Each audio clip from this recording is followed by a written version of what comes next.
Job, chapter 31, Job's final appeal, verse 1. I have made a covenant with my eyes. How then could I gaze at a virgin?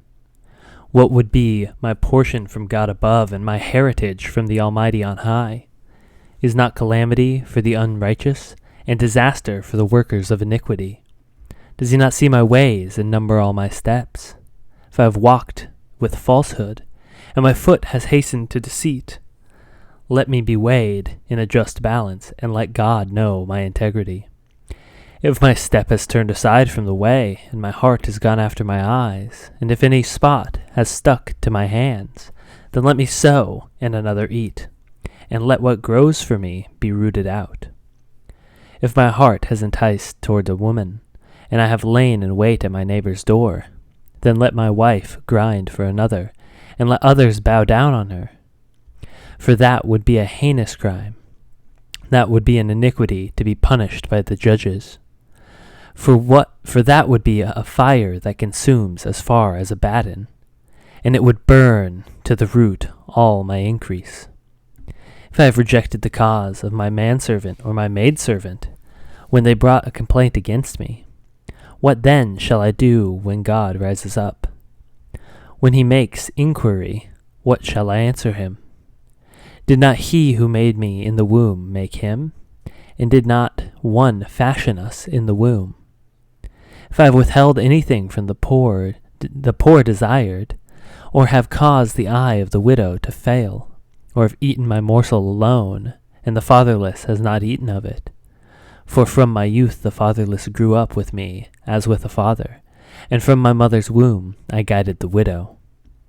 If I have seen anyone perish for lack of clothing, or the needing without covering, if his body has not blessed me, and if he has not warmed with the fleece of my sheep, if I have raised my hand against the fatherless, because I saw my help in the gate, then let my shoulder blade fall from my shoulder, and let my arm be broken from its socket.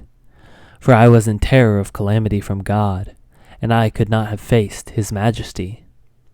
If I have made gold my trust, or called fine gold my confidence, if I have rejoiced because my wealth was abundant, or because my hand had found much, if I have looked at the sun when it shone, or the moon moved in splendor, and my heart had been secretly enticed, and my mouth had kissed my hand, this also would be an iniquity to be punished by the judges, for I would have been false to God above.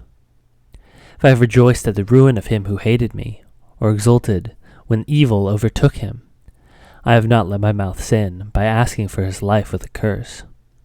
If the men of my tent have not said, who is there that has not been filled with his meat? The sojourner has not lodged in the street. I have opened my doors to the traveler.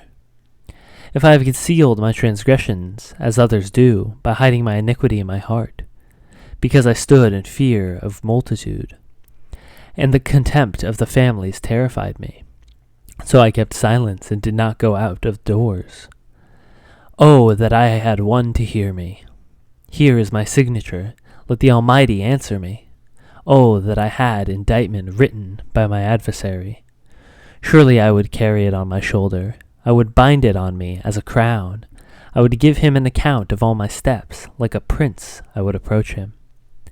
If my land had cried out against me, and its furrows have wept together, if I have eaten its yield without payment, and made its owners breathe their last, let thorns grow instead of wheat, and foul weeds instead of barley. The words of Job are ended.